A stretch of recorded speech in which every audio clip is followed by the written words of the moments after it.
I think this festival is a very interesting phenomenon, as much as the gallery and the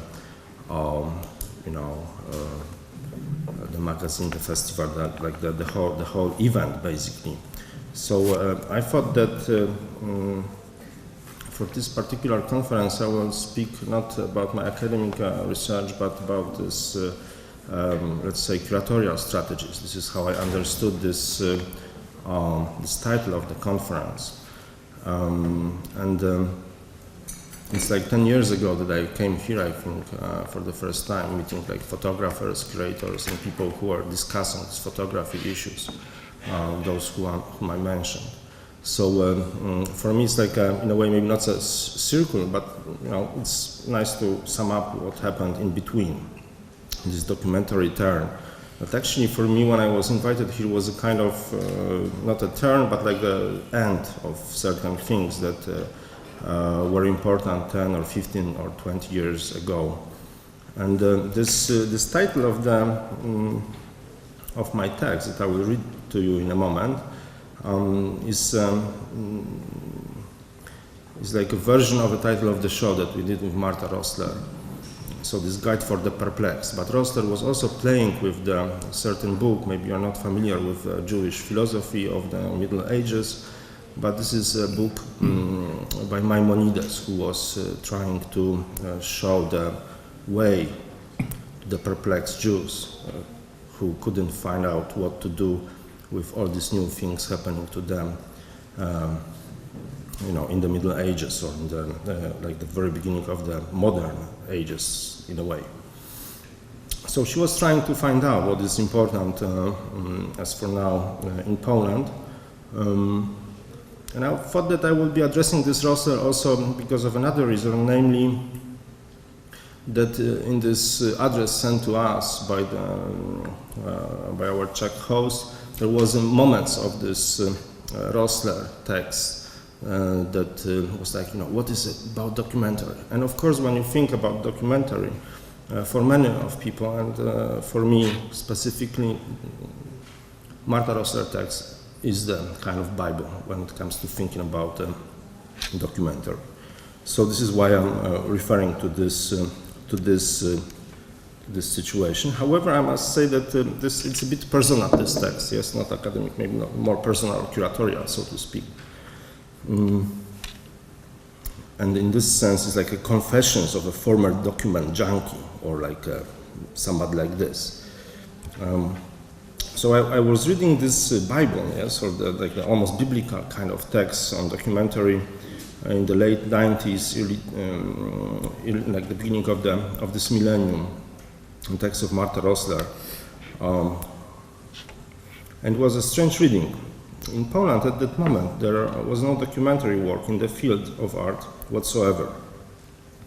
The categories of art and documentation were divided, and the notion of documentary was strictly confined to documentary film production, such as that of Kieślowski, Woziński, or Karabasz. If applied to photography, it meant plain, non-reflexive, disengaged, apolitical photojournalism, and as such it was dismissed by the art crowd as non-art. In Poland and in Central Europe, thinking about documentary as an important component of contemporary art in most of cases meant reinventing, adapting, remixing, and relocating Anglo-Saxon, basically American definitions, theory, and modes of image production and distribution. And I think that we are somewhere like in between those Austrians, Czechs, and American, French, British, or Anglo-Saxon traditions. So maybe also interesting that this text is coming after Reinhardt's. Yes, so Czech, Austria, Poland, and the United States and American Jews. So from 2002 I worked at the CCA Ujazdowski Castle, as Adam said, as an assistant curator to Milata Ślizińska. And the first show that I worked at was Nan Goldin's Devil's Playground. I think you all know this book. Nan Goldin is like saying hello to all of you. It was a very well received and attended show, one which had a huge impact on Polish photography. It was one of a series of such blockbuster shows that reshaped the local context and influenced Polish photographers. It was all very bizarre.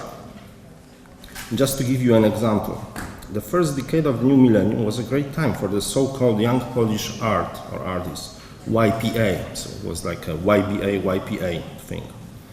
And in 2005, the CCA Board of Curators decided to organize a one-year-long program focused solely on Polish artists by making more than 50 solo shows of those considered to be the best of the moment.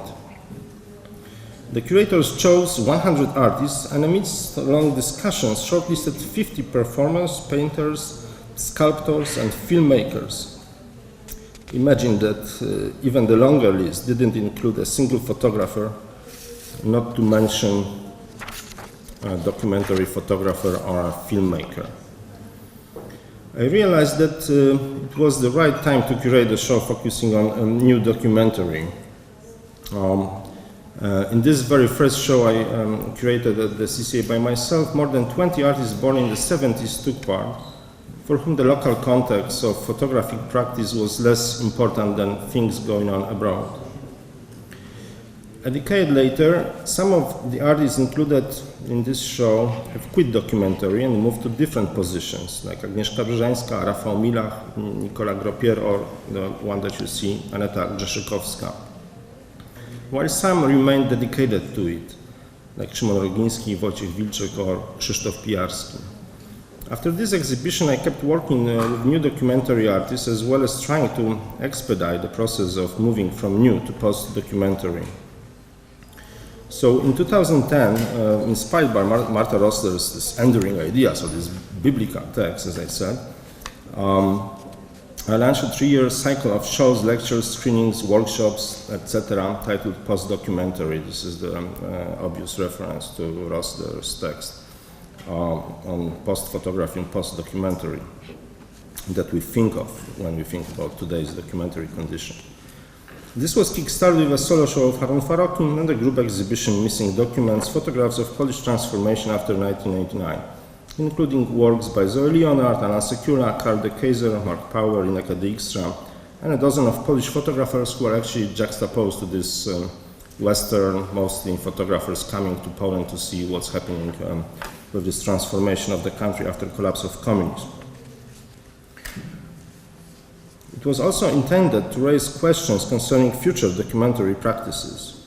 However, in 2013, as I began to work with Marta Rosler on her retrospective, the title Guide for the Perplexed, How to Succeed in the New Poland, I quickly realized that nothing would be as I'd planned.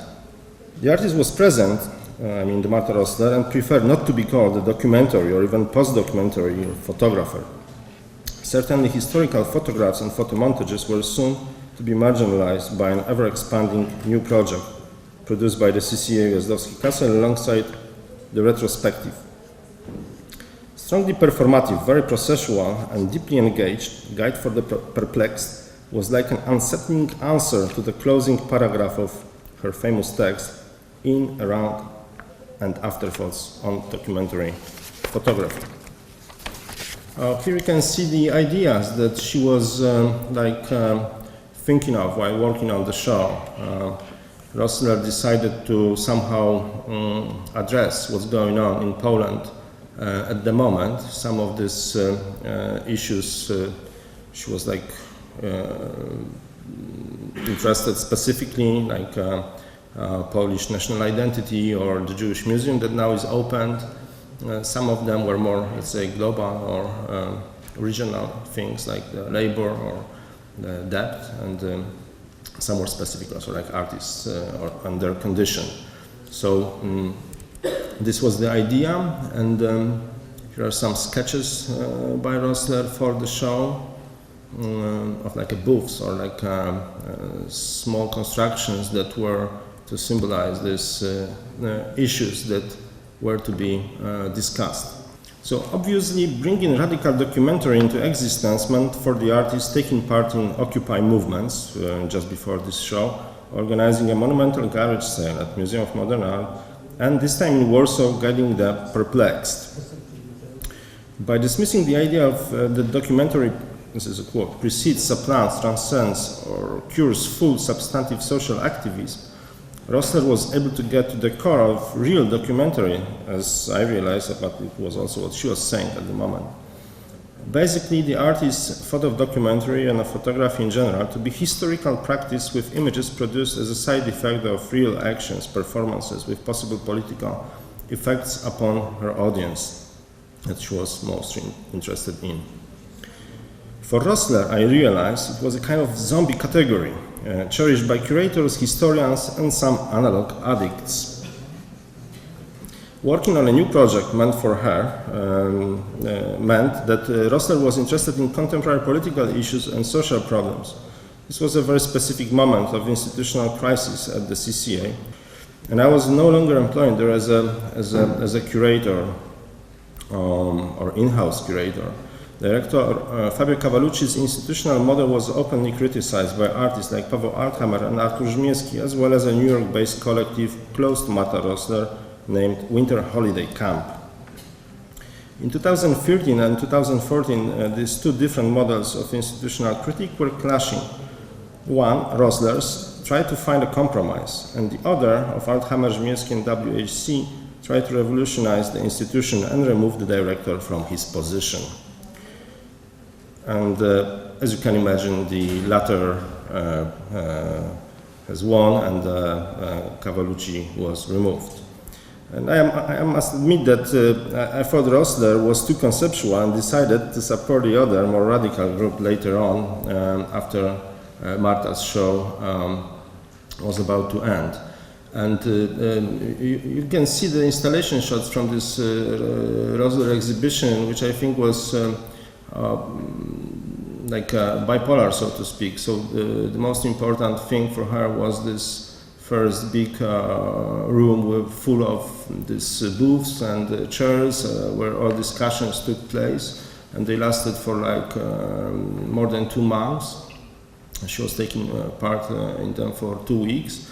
And the latter part, which for her was almost totally not interesting, and initially it was something that was, cherished by me, which was this retrospective of her older works.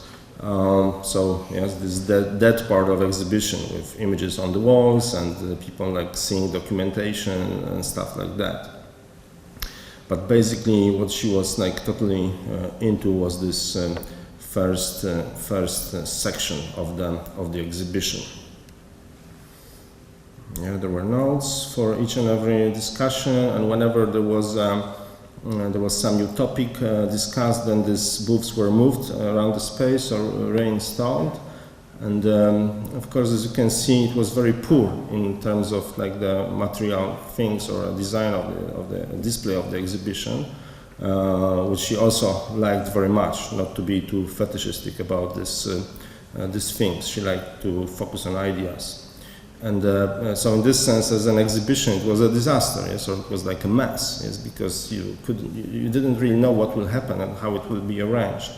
But it was the point of her actions. So we started to work with Żmijewski on his solo show at the Sopot-Kunsthalle, soon after Rossler's exhibition. Initially I was interested in his Demokracje, or Democracies, multi-channel video installation, as well as his definition of documentary, film documentary in most of the cases. For the second time I had to face an artist totally disinterested in documentary as such. Likewise for Żmijewski, it turned out that it's just an auxiliary, secondary, minor thing, a specific remainder used for institutional reasons, as a work of art, numbered and available to collectors, etc. In this sense, Żmijewski, just like Rossler, even though they were totally different artists in their approach or the ideas they presented, was an artist using documentary. And it's not that they are not thinking about the role of what remains after their actions, quite the contrary. They are very precise about documentation and editing of documents.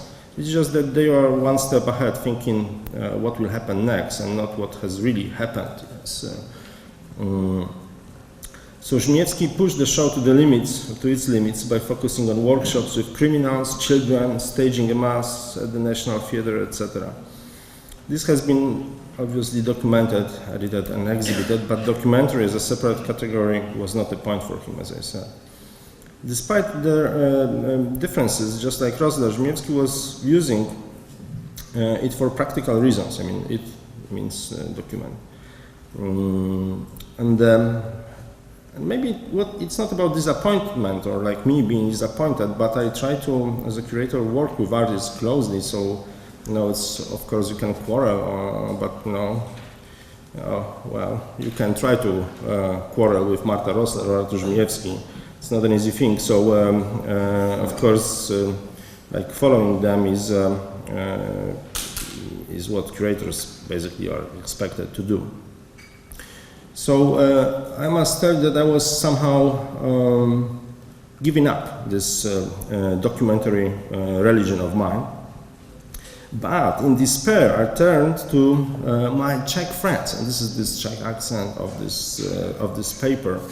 The guys that the Czech audience knows very well, namely duo Jasański and Polak.